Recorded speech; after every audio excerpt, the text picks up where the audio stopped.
O Allah, O Allah, indeed we ask you for beneficial knowledge and a good halal provision and actions which are accepted. Ameen. Assalamu alaikum wa rahmatullahi wa barakatuhu to each one of you present here on this very blessed day of Jummah. We have gathered here to know more about beautifying and strengthening our relationship with our Creator, Allah subhanahu wa ta'ala, and increasing our love for our beloved Prophet Muhammad sallallahu alaihi wasallam and his family. Before we begin our session, let us invoke the blessings of Allah subhanahu wa ta'ala with the prayer. I invite Ms. Samreen Fatima, the RI student coordinator, to recite a few verses from the Noble Quran and to render its translation. Assalamu alaikum wa rahmatullahi wa barakatuh.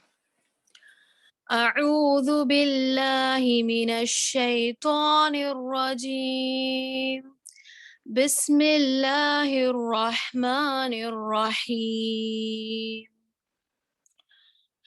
قل يا عبادي الذين أسرفوا على أنفسهم لا تقنطوا من رحمة الله إن الله يغفر الذنوب جميعا إنه هو الغفور الرحيم وأنيبوا إلى ربكم وأسلموا له من قبل أن يأتيكم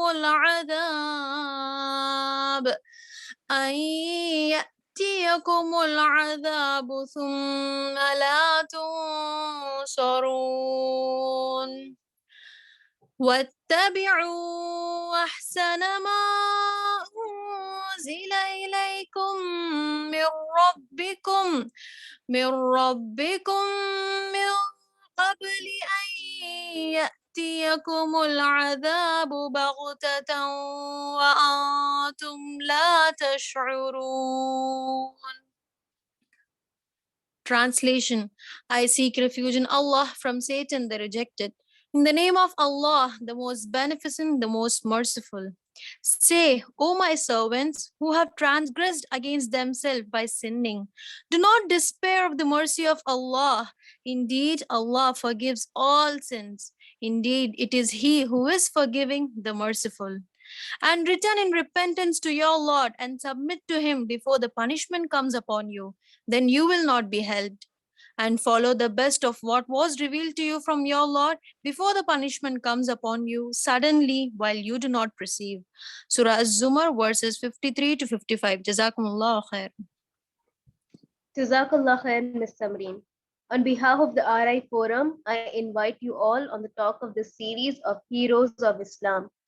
We have with us Sister Nausheen Adam, Head of Quranic Education in Peace Academy, who has joined today to talk on one of the best women of the people of paradise, Khadija bin Khuwailid radiyallahu an. Sister Nausheen Adam has been working at Peace Academy for the past 5 years, prior to that 13 years at IS Chennai. I welcome you, sister. Over to you.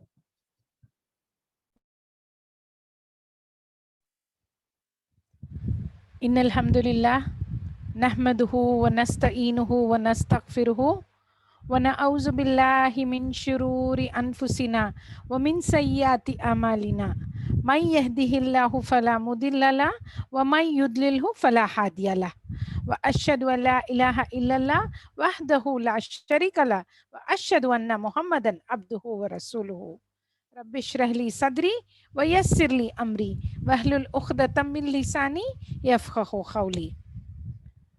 Assalamu alaikum wa rahmatullahi wa barakatuhu to all sisters who have gathered here today. Alhamdulillah, Alhamdulillah, the grace and mercy of Allah subhanahu wa ta'ala, that Allah subhanahu wa ta'ala has given us yet another opportunity to join together to meet on this online platform to learn about one of the heroes of Islam. So, we were discussing Sister Abida and I. Sister Abida, mashallah, she's the college coordinator and she's the one who is responsible for bringing us together always. Alhamdulillah. So we were discussing that why should we not even, we should touch upon the lives of the women also. We should touch upon the wives of the Sahabiyat, the beautiful women who touched the life of Prophet Sallallahu Alaihi Wasallam, mashallah. And they are no less. The women who came in contact with Prophet Sallallahu Alaihi Wasallam, the women around Prophet Sallallahu Alaihi Wasallam, like we have a book called The Men Around the Messenger, and then we have a book called The Women Around the Messenger. So the women around the Messenger of Allah Subhanahu wa Ta'ala, they are no less, alhamdulillah, in terms of virtue, in terms of sacrifice, in terms of a great status in Islam, mashallah, they are no less than the men around Prophet Sallallahu Alaihi Wasallam. So we thought we'll do some of the women also. So alhamdulillah, today we have decided to talk about Khadija bint Khuwailid radiallahu anha. Subhanallah, I think all of you know who she is. Yes. So why did we choose this beautiful woman? Why did we choose her to be the first woman whom we are going to present in our series? Because undoubtedly she is the first. She is the first of the first of the first of the first. In everything she stands on number one position, mashallah. So who is Khadija bint Khuwailid radiallahu anha? She is none other than the first wife of Prophet Muhammad sallallahu alaihi wasallam, and she is one who shares the title Ummahatul Mu'mineen. She is our mother. Okay, the mother of the believers. This mother whom we have not seen, this mother whom we have not spoken to, this mother whom we have not interacted with, but this mother whom we all really, really admire from the bottom of our hearts. Why? Because of her exemplary character and because of the kind of wife she was. She is a perfect role model for all of us, for young and old alike. All right. Now, if you look at Aisha radiallahu anha, probably the youngsters will take a lot of inspiration from her. If you think of any other sahabiyat, probably Salama radiallahu anha, probably the older people will take, the older women will take inspiration from her. But Khadija bint Khuwailid radiallahu anha is such a personality, mashallah, that young and old alike, every girl will take her as a role model, because I told you she is the best of the best. She is the first of the first. She's the first and the first and the first, mashallah. So she is our mother, and she shares the title of Ummahatul Mu'mineen, the mothers of the believers, along with another 10 wonderful women. Inshallah, may Allah give us the istiqama. May Allah subhanahu wa ta'ala give us the opportunity to learn about them also. Okay, you're finding my voice slow. I think I'll have to speak a little loudly. I hope it'll be better. I hope I'll be audible, inshallah. So Khadija radiallahu anha. Okay, Khadija radiallahu anha, mashallah, she is a lady about whom Prophet sallallahu alaihi wasallam said that she has perfected her iman. Now, who is somebody who perfects her iman? Who is somebody who perfects his iman? Subhanallah, then that person should have so many good qualities that Prophet sallallahu alaihi wasallam is telling about that person, that she has perfected her iman. And in a hadith, in an authentic hadith, Prophet sallallahu alaihi wasallam said that 4 are the best women in the world. 4 women are the best women in the world. 2 from this era, that is the era of Prophet sallallahu alaihi wasallam, and 2 from the olden days. There is a riwayah that Prophet sallallahu alaihi wasallam drew 4 lines on the ground. Now, Prophet sallallahu alaihi wasallam was not a person who was educated, who could read and write, but subhanallah, he could demonstrate. He could, put a picture in front of the people, and the people would remember that for a long time, mashallah. So he drew 4 lines on the ground, and he's saying, do you know who these 4, what these 4 lines represent? And the companions, as usual, they responded by saying, Allah and His Messenger know best, Ya Rasul sallallahu alaihi wasallam. Ya Rasulullah, Allah and His Messenger know best. So then he's saying, Prophet sallallahu alaihi wasallam saying that these 4 lines represent the 4 best women of the world. 2 from this era, 2 from my time, and 2 from the days of old. From the days of old, it is Maryam bint Imran alayhi salam, the mother of Isa ibn Maryam alayhi salam. Another is Asya bint Mazahim, the wife of the Pharaoh, Asya bint Mazahim alayhi salam, the wife of that cruel Pharaoh of Musa alayhi salam's time. Subhanallah. We can take inspiration from each of these women. And then he said the 2 are from my era. One is Khatija bint Khuwailid radiallahu anha, his wife, his first wife, and the other is her daughter. Her daughter Fatima bint Muhammad radiallahu anha.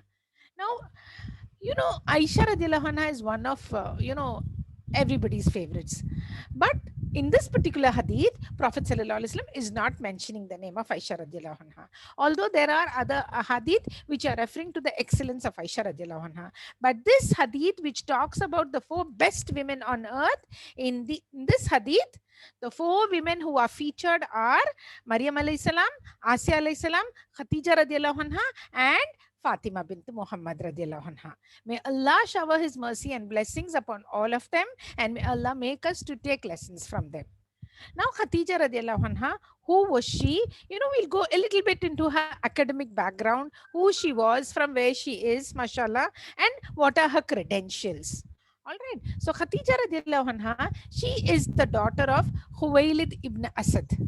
She is the daughter of Khuwailid ibn Asad, and her father Khuwailid, he was a friend, a contemporary of Abdul Muttalib, the grandfather of Prophet sallallahu alaihi wasallam. And in fact, he was one who wanted to protect the Kaaba along with Abdul Muttalib when Abraha came with his army. All right. So he was a person who was very well known in Makkah, Khuwailid ibn Asad, and he was one of those people who wanted to stand on right. He wanted to do everything which was right, and he wanted to forbid everything which was wrong. Although by that time Islam had not come on the scene, and people like Abdul Muttalib and Khuwailid bin Asad, they passed away in the Jahiliyyah. All right. And his daughter, one of his children, is Khatija radiallahu anha. Now, Khatija radiallahu anha is a very well-known personality in Makkah. Why? Because she is one of the richest women. She is one of the noblest in terms of her genealogy. Her genealogy and the genealogy of Prophet sallallahu alaihi wasallam, they meet at Prophet sallallahu alaihi wasallam's 5th grandfather, Qusay. Prophet sallallahu alaihi wasallam, Prophet Muhammad, he was the son of Abdullah, the son of Abdul Muttalib, the son of Hashim, the son of Abdul Manaf, the son of Qusay.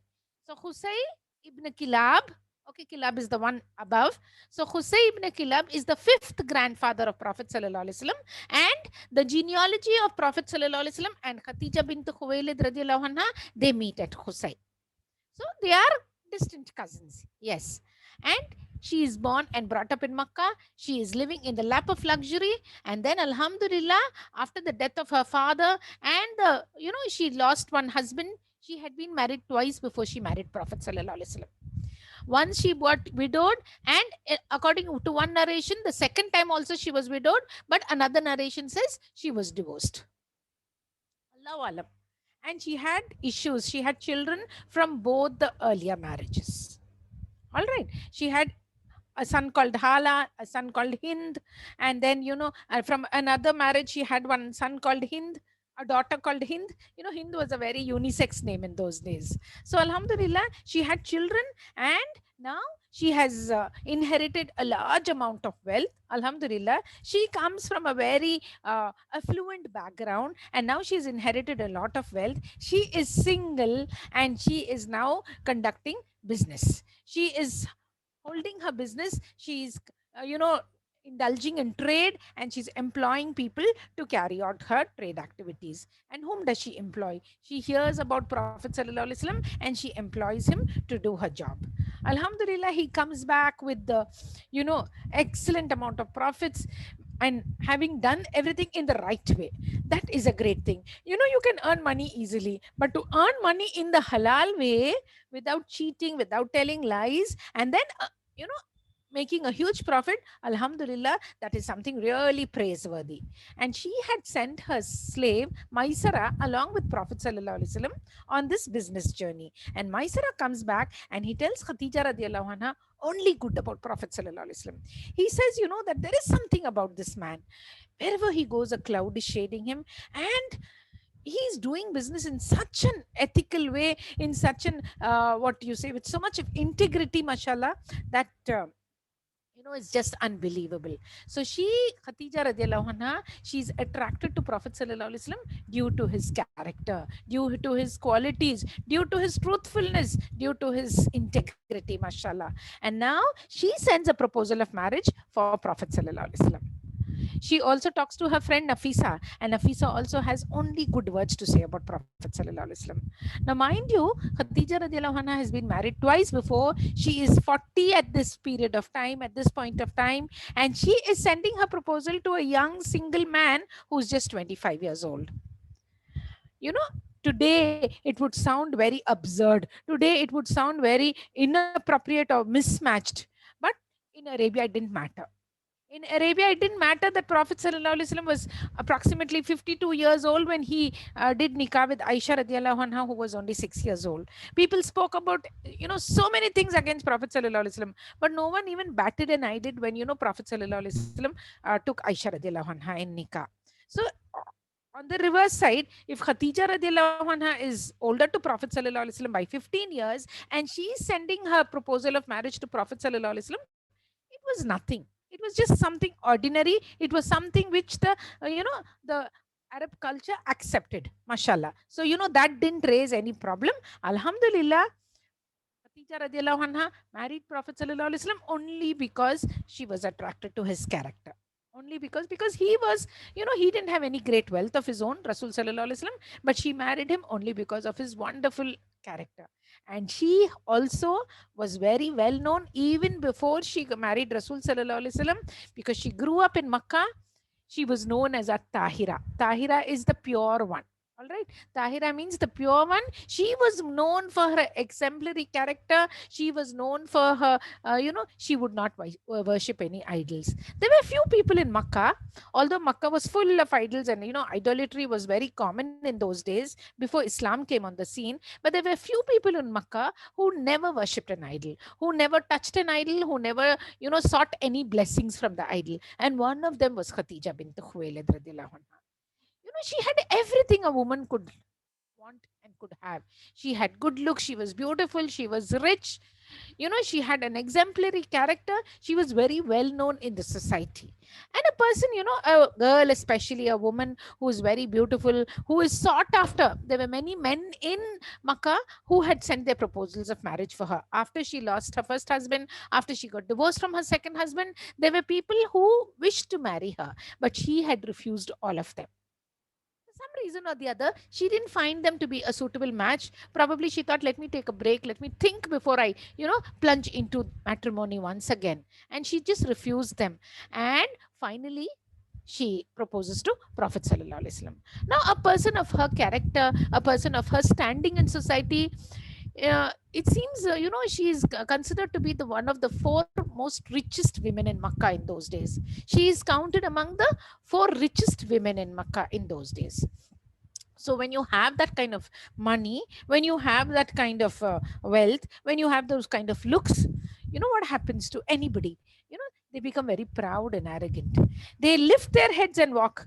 And here we have Khatija radiallahu anha, who is so humble, mashallah. The more she had, the more she was, humble. This humility of hers and Prophet sallallahu alaihi wasallam's character, her being At-Tahira, the pure one, and Prophet sallallahu alaihi wasallam's character, they blended so well with each other, mashallah. Wow, what was Rasul sallallahu alaihi wasallam known for? In the society of Makkah, he was known as As-Sadiqul Amin. He was known as the truthful one, the trustworthy one. And here we have Khatija radiallahu anha, who is known as the pure one, as the one who, had an exemplary character. So, mashallah, it was a perfect match. And alhamdulillah, Allah subhanahu wa ta'ala chose Khadija radiallahu anha to be the mother of 6 children of Prophet sallallahu alaihi wasallam. Right from Zainab radiallahu anha, Qasim, Zainab radiallahu anha, up until Fatima radiallahu anha. The 2 sons, Qasim and Abdullah, they died in infancy, and all the 4 daughters, they grew up into adulthood, and then after that, they met with their respective deaths. So, alhamdulillah, Allah subhanahu wa ta'ala chose from amongst the Ummahatul Mu'mineen. It was Khatija bint Khuwailid radiallahu anha, who bore 6 children for Prophet sallallahu alaihi wasallam. Mashallah, this is a mercy and a blessing from Allah subhanahu wa ta'ala.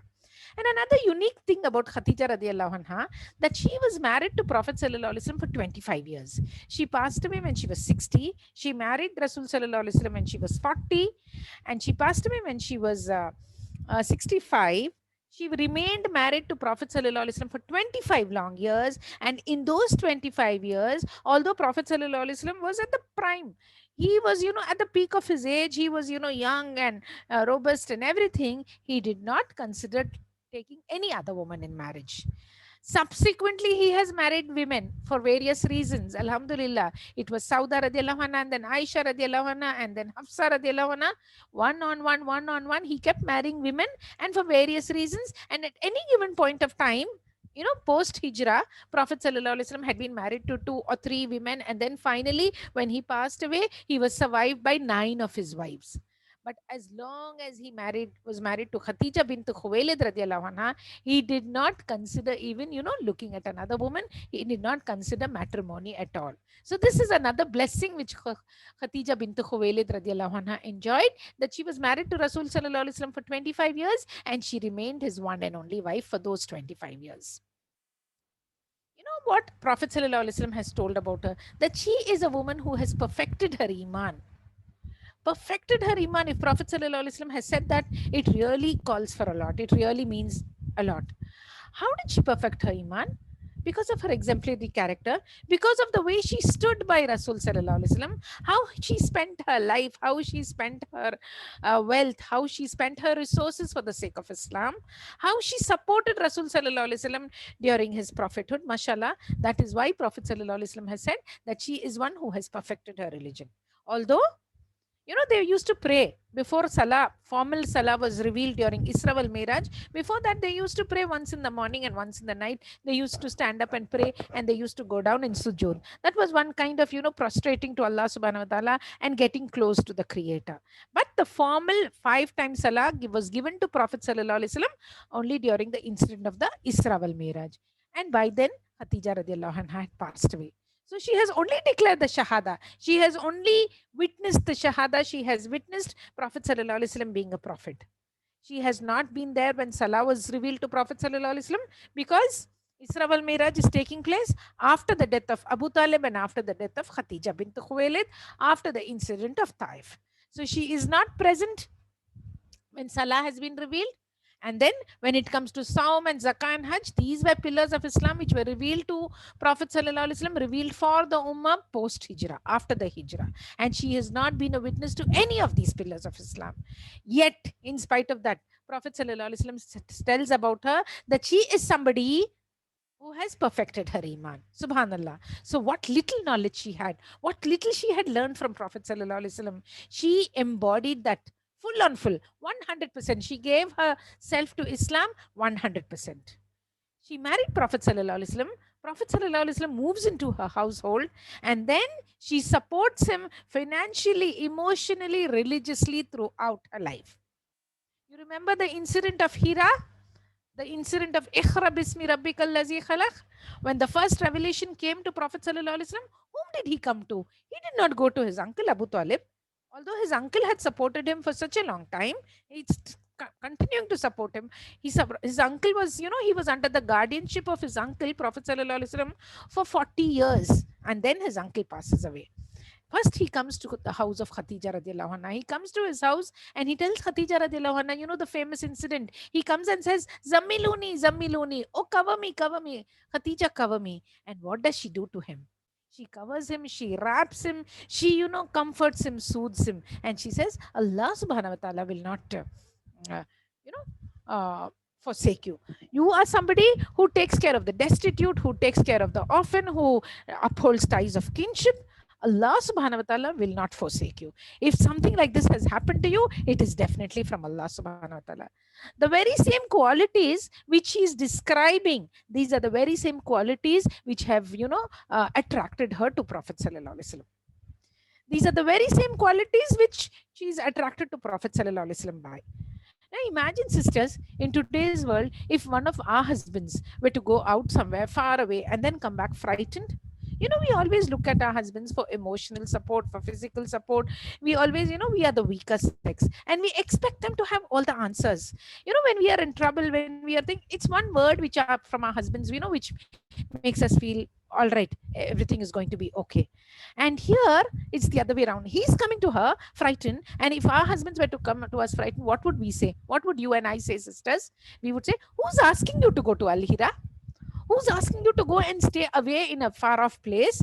You go and you bring this upon yourself. But did Khadija radiallahu anha ever respond in such a way?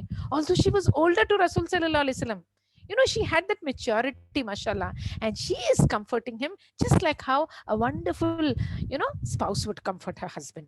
Mashallah, she's saying, Allah will never forsake you. And then after he settles down, after Prophet sallallahu alaihi wasallam has taken a few deep breaths, and after he settled down, probably he's rested for a little while, then she takes him to her cousin, Warakha bin Nawfal, so that, you know, because Warakha bin Nawfal is a person who has knowledge of the previous scriptures, so she takes Prophet sallallahu alaihi wasallam to him. You know, they were, that is how she stood by Prophet sallallahu alaihi wasallam right from the beginning, from the day when Prophet sallallahu alaihi wasallam was told that you are the Prophet of Allah. She was the first amongst the men and the women to believe in him. Ali radiallahu anhu says, Ali radiallahu anhu is growing up in the household of Prophet sallallahu alaihi wasallam and Khadija radiallahu anha, and he's saying, I have seen them waking up in the middle of the night and prostrating to Allah subhanahu wa ta'ala. They would wake up in the middle of the night, they would wash their hands and feet. That was, you know, the way they performed the wudu in those days. They would just wash their hands and feet, and then they would stand up in prayer. They would stand up. Did Khadija radiallahu anha tell Prophet sallallahu alaihi wasallam, okay, you got the wahi, you are the one who's been chosen by Allah subhanahu wa ta'ala, so it is you who has to pray. Why are you asking me? Don't wake me up in the middle of the night. Is she saying that? Not at all. She is with him in totality. She is with him 100%, mashallah, supporting him in every walk of his life. She is supporting him physically, she's supporting him financially, and she's supporting him on a religious front as well. Alhamdulillah. Prophet sallallahu alaihi wasallam, you know, he was most grieved when he lost her. When she died after the 25 years of marriage, you know, he was very grieved. Why? Because that greatest support in his life had gone now. One, his uncle passed away, uncle who had not accepted Islam and yet who had supported Islam. That uncle passed away, and very shortly after that, reports say that it was, you know, approximately just 3 days after the death of Abu Talib that Khadija radiallahu anha passed away. Some reports say that probably a week or 10 days. Alhamdulillah, it happened just, you know, one after the other. And Prophet sallallahu alaihi wasallam was just devastated. Why? Not because, you know, he knows death is the reality we all have to face, but because he felt, you know, my emotional support, my religious support has gone. And then it was that Allah subhanahu wa ta'ala took him for the Isra wal Miraj. You know, it seems to replace that bond which he had with Khadija radiallahu anha, some scholars say Allah subhanahu wa ta'ala gave the gift of salah to Prophet sallallahu alaihi wasallam so that he could find comfort for his grieved heart. For his bereaved heart, Rasul sallallahu alaihi wasallam could find comfort in salah, and that is why salah was given, some of the scholars say. Mashallah. So this is Khadija bint Khuwailid radiallahu anha. Now when it comes to her virtues, now I told you who she was. She had a number of siblings. Now if I were to go into all of that, you know, I won't be able to talk to you about her virtues. Now what are her virtues? Her virtues are that Allah subhanahu wa ta'ala sent salams to her. You know, it makes you feel so this thing, no, I mean, hair stands on end when you think that Allah subhanahu wa ta'ala sent salams to Prophet sallallahu alaihi wasallam. You know, Jibreel alayhi salam has come to Prophet sallallahu alaihi wasallam with wahi, and Jibreel alayhi salam is telling Prophet sallallahu alaihi wasallam, there comes Khadija, she's bringing some food for you. Probably, you know, Khadija radiallahu anha had a bowl in her hand with some meat broth or something like that which she had prepared for Rasul sallallahu alaihi wasallam, and she's coming walking from a distance, and Jibreel alayhi salam is telling Prophet sallallahu alaihi wasallam, there comes Khadija, she has a bowl of food for you, she's bringing something for you to eat. Please convey Allah subhanahu wa ta'ala salam to her, and convey the salam of Jibreel also. Convey the salam, my salam also to her. And give her the glad tidings of a beautiful palace in Jannah where she will never have to work hard, where she will never toil. It will be made of one hollowed pearl. Give her the glad tidings of a beautiful palace in Jannah, made of one single hollowed pearl, where she will never tire, and you know, there will be no noise, there will be no distraction. Subhanallah. And then when Khadija radiallahu anha comes to Prophet sallallahu alaihi wasallam, Rasul sallallahu alaihi wasallam tells her, you know, Jibreel was just with me, Ruhul Amin, Jibreel alayhi salam was just with me, he was giving me the wahi, and he told me to give you salams from Allah subhanahu wa ta'ala. And look at Khadija radiallahu anha, see the response she gives. Yes, she says, Allah is salam, Okay, she's not saying walaikum salam. She's not conveying salams back to Allah subhanahu wa ta'ala. She's saying Allah is salam. Allah is the giver of peace. Allah is the one who gives salamati. And Allah is sending salams to me.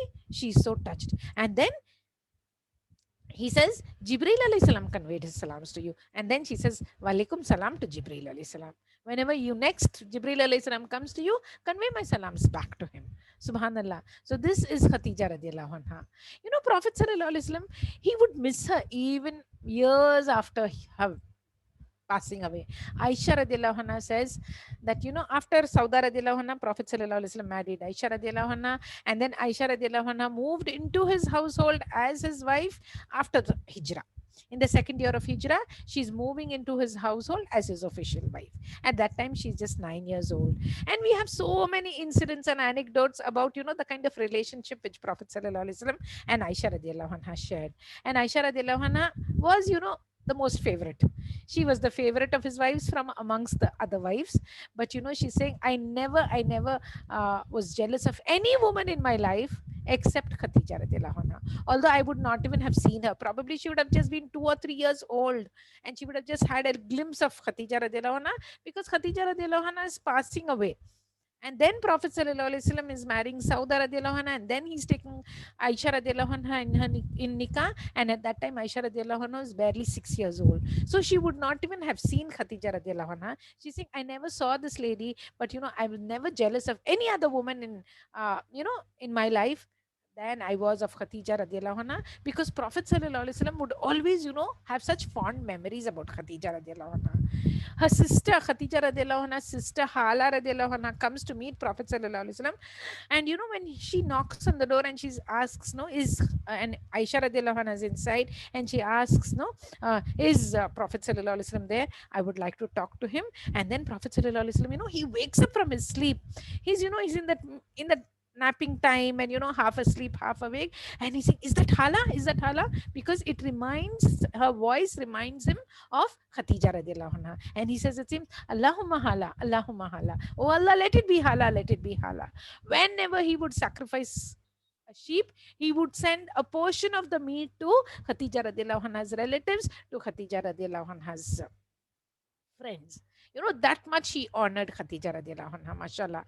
And there was one time when, you know, Aisha radiallahu anha, you know, she's a small child. She's still small when she's interacting with Prophet sallallahu alaihi wasallam. She was just 18 when Prophet sallallahu alaihi wasallam passed away. So she has not even really grown up.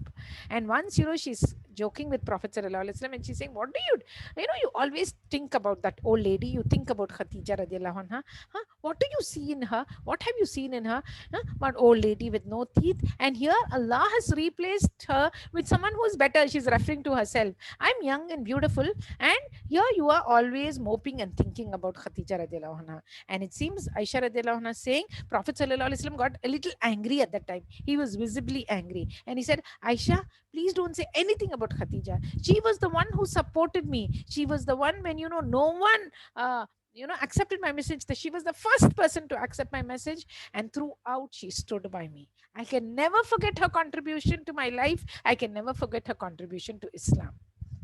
So that is how Khatija radiallahu anha.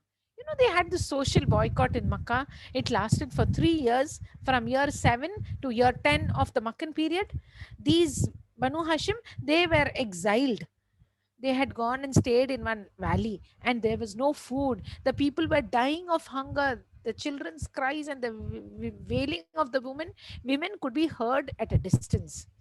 And, you know, to keep off their hunger, they sometimes used to chew on the leaves of the trees. Khatija radiallahu anha is there with Prophet sallallahu alaihi wasallam. Even then, not once is she saying, all this happened because of you. Because you became the prophet of Allah, because you brought this message to us. That is why today we are in this state. Imagine, she has lived in the lap of luxury. She has been one of the richest people, and today she doesn't have food to eat. It was her nephew, her brother's son, Hakim bin Hizam. Later on, mashallah, he accepts Islam, but there's some goodness in him. And if you see the seerah of Prophet sallallahu alaihi wasallam, any of these people who have some goodness in them, Allah subhanahu wa ta'ala eventually guides them to Islam.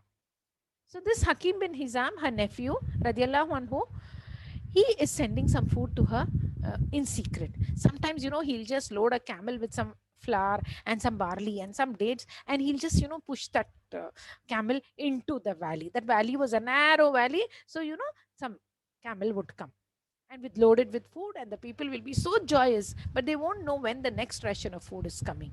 So this was what Hakim bin Hizam did because of his aunt. He wanted to see that his aunt could eat some food. He knew these people were suffering, and he would send the food. Alhamdulillah. And then, Abu Jahal, the greatest enemy of Islam, he found out that Hakim bin Hizam was sending food secretly, and then he prevented him from sending any further food. So Khatija radiallahu anha, she is staying in that valley, abandoned by the people of Makkah, boycotted by the mainstream people of Makkah, with the Banu Hashim, with Prophet Sallallahu Alaihi Wasallam, with the few believers, and the Banu Hashim, some of them who had not also accepted Islam, but because they belonged to the same tribe, they were all boycotted. They belonged to the same sub tribe, and they lived in penury, they lived in hardship, they lived in hunger. And not once did Khatija radiallahu anha say, okay, because of you only this happened. No, had you not accepted Islam, had you not, preached Islam, then we wouldn't have come to this level. No, that shows her iman, sisters. That shows the perfection of her iman. We sometimes, in the worst of circumstances, sometimes we say things which, later on we regret. Oh, I shouldn't have done this, or I shouldn't have gone to this level. But that is not what these great women of Islam are for. She would, mashallah, stand by Prophet Sallallahu Alaihi Wasallam through, she stood by Prophet Sallallahu Alaihi Wasallam through thick and thin. Mashallah. Okay. And then it seems when Prophet Sallallahu Alaihi Wasallam was meditating in cave Hira, she would walk. Where is Hira, sisters? If you go to Makkah and if you see where cave Hira is, it is about 1.5, 2 kilometers, 2 miles away from the middle part of Makkah, and then a long arduous climb. It's a very difficult place to go, and now there are steps and all that, and some men go and look into the cave Hira and come. We women, we don't even go, we just stand down and that guide will show us there, that is cave Hira, that is where Prophet Sallallahu Alaihi Wasallam used to meditate. Imagine in those days how that area would have been. It would have been fully only mountainous, and the climb would have been very difficult. Prophet Sallallahu Alaihi Wasallam chose that spot probably because it gave him inner peace, it gave him solace, it gave him something to sit there and meditate and to think about the kind of society Makkah had come into, the kind of society Makkah had emerged, the kind of society Makkah had become. He used to always wonder, why are these people like this, why is there so much of sin, and why is there so much of wrongdoing going on? So Prophet Sallallahu Alaihi Wasallam chose that spot away from Makkah, and it was Khatija radiallahu anha who would carry the food to him. It seems she would sometimes when the food supply got over, he would come down, and then he would go to his house and bring fresh food for himself. And there were times when she would carry the food to him. And imagine at this time when Iqra was revealed to Prophet Sallallahu Alaihi Wasallam, Rasul Sallallahu Alaihi Wasallam is 40 years old, and Khatija radiallahu anha, if you calculate, if you have your math right, she's 55 years old, and at 55 she is climbing. She is climbing, not even on a very steady terrain. She's climbing and she's carrying the food for him. She's walking all the way, just because she wants to see that her husband has some kind of nourishment. And it is also said that at that time, it seems she was pregnant with Fatima radiallahu anha. Fatima radiallahu anha was born around the time Prophet Sallallahu Alaihi Wasallam got Iqra. All right, probably a few months here, a few months there, but Fatima radiallahu anha was born around that time. So can you imagine Khatija radiallahu anha pregnant and making food and taking it for Prophet Sallallahu Alaihi Wasallam, just so that he will have that peace of mind which he's searching for. Subhanallah. What, just imagine, sisters, how what her status in Jannah will be. I was reading up some information on Khatija radiallahu anha, and that author, there's a book, okay, on Khatija radiallahu anha. In fact, there are various books, but please, when you're looking for books, look for books with, proper authentic scholars. Mashallah, the authentic narrations should be present, inshallah. So here, she's, that author is saying, just imagine, you have never met this mother in your life before. You have your mothers, you are very close to your mothers, and this mother you have never met before in your life. Why? Because she lived many, many years ago, but she is our universal, she's the mother of the believers. You meet her in Jannah, just imagine how it would be. So, we sisters, we should bring this in our minds, that we will inshallah one day meet all these great women of Islam, and we will sit there and we will chat with them. But for that, what are we doing? How far behind are we? How much are we preparing for our akhirah? So it is, a reminder first for myself, sisters, and then a reminder for everyone else, that we all really have to work hard to attain Jannah. Okay, Jannah is very expensive. It's not cheap. It's not something which you can just get like that. You have to really, really strive and work hard. This dunya is for working hard. And then, inshallah, the akhirah is for taking rest. Somebody asked a scholar, it seems, then when only will we get rest? And that scholar was telling the students that you have to keep working, you have to keep seeking knowledge, you have to keep learning, you have to keep learning up until, so then till when? Till when, yeah, Sheikh? And the Sheikh said, till you reach your grave.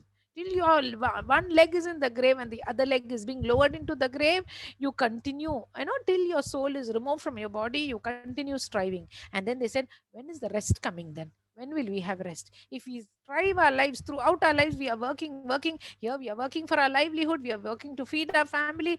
We are cooking in the kitchens to put food in front of our families. Then when only will we have rest? And that person said, the rest is when you enter Jannah. When you put your first foot into the Jannah, then Alhamdulillah, the rest is yours. So this should be our motto, sisters, that we will get the rest when we get into Jannah. But as long as we are on this earth, we are going to live, we are going to strive, we are going to learn, we are going to seek knowledge. Now, why are we seeking knowledge about these great women?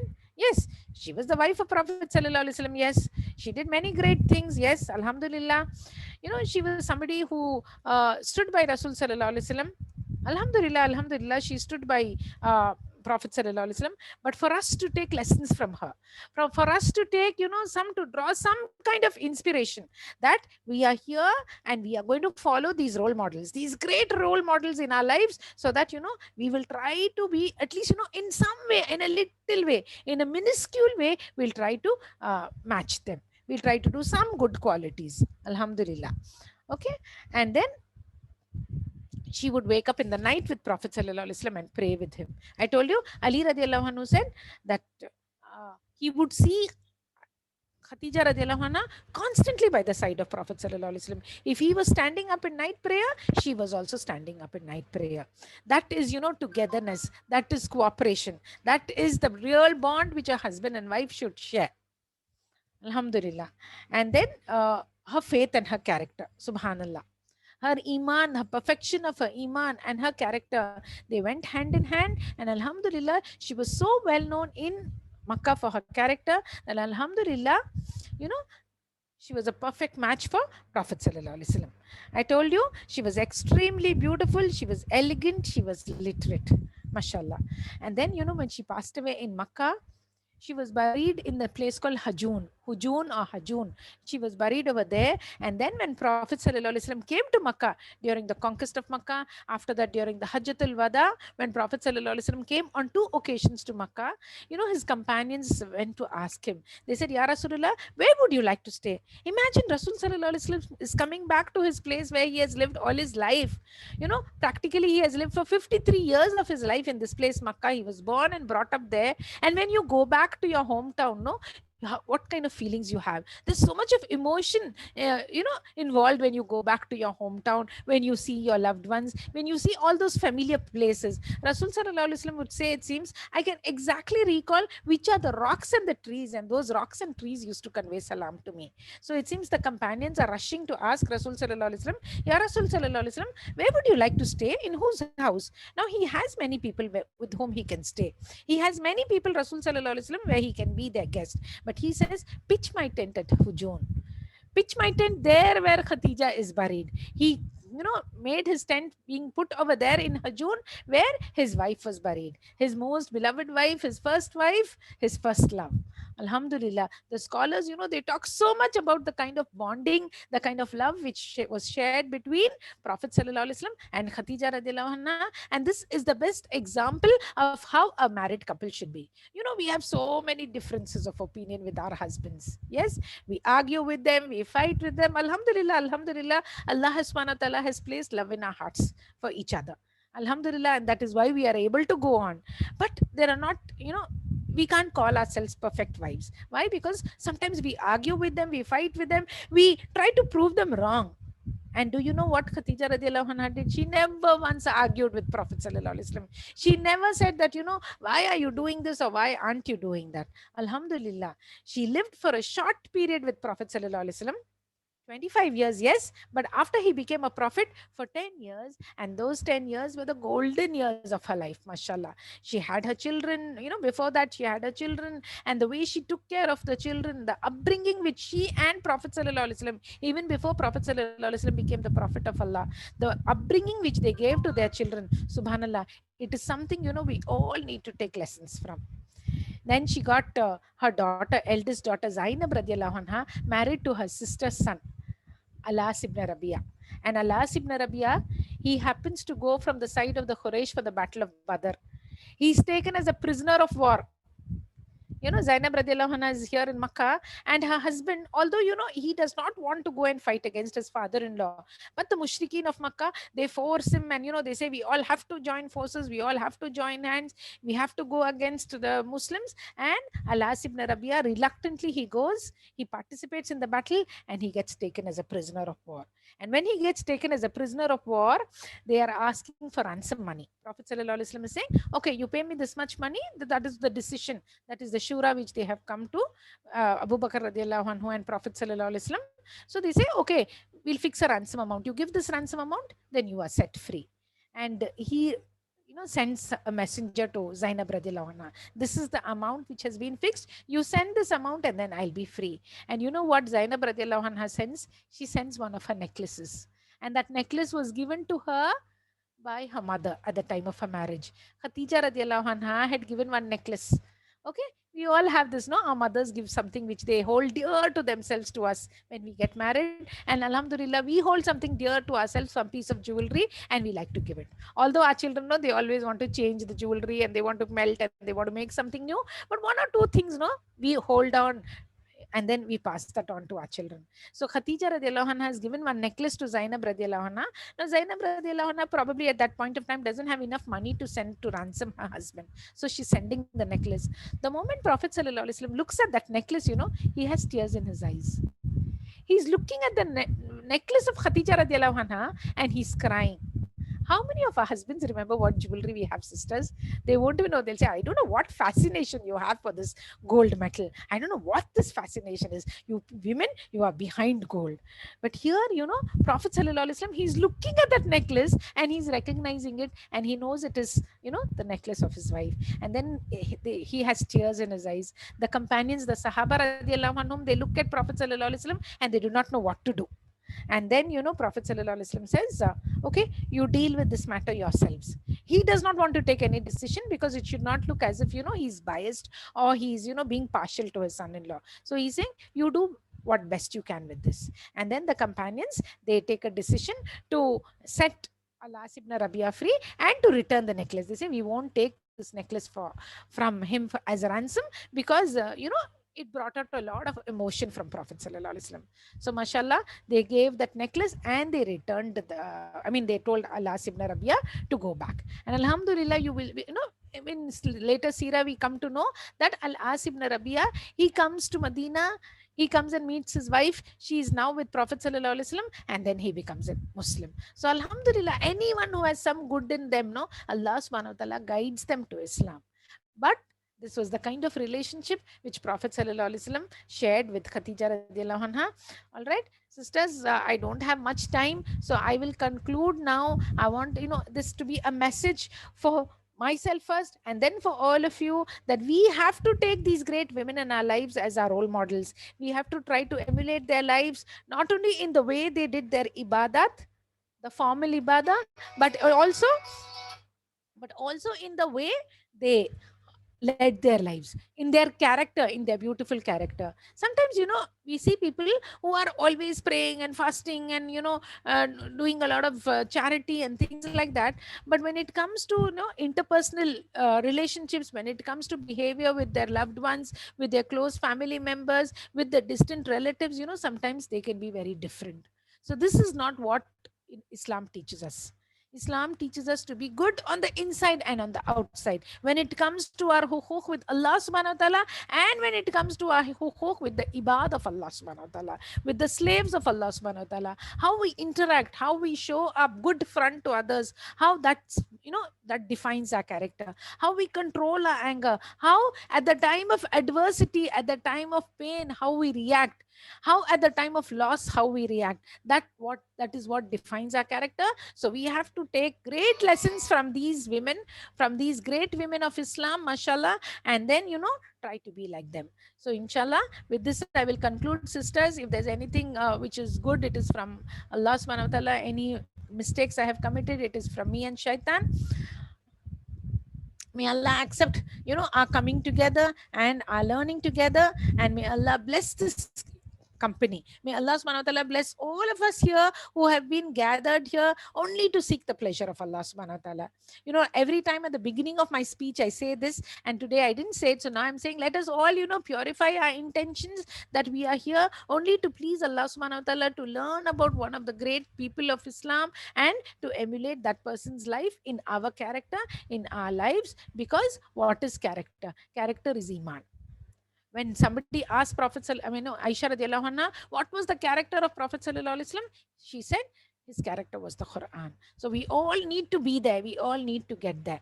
May Allah, bless us. May Allah, reunite us once again, inshallah, in the learning. And may the angels send their mercy upon all of us today, the day of Jummah, inshallah. Wa akhiru dawana and alhamdulillahi rabbil alameen. Subhanakallahumma wa bihamdika nashhadu an la ilaha illa anta astaghfiruka wa atubu ilaik. Assalamu alaikum wa rahmatullahi wa barakatuh, sisters. Jazakallah khair, sister, for that beautiful session. I express my gratitude to you, sister, for taking up time from your schedule every month and enlightening us with such a great inspirational symbol, a companion, a hero of Islam. Jazakallah khairan. At last, Jazakallah khair for all joining and gaining knowledge of another well-known Sahabiya. We will end the session with the dua. Subhanakallahumma wa bihamdika nashhadu an la ilaha illa anta nastaghfiruka wa natubu ilayk. The meeting is over.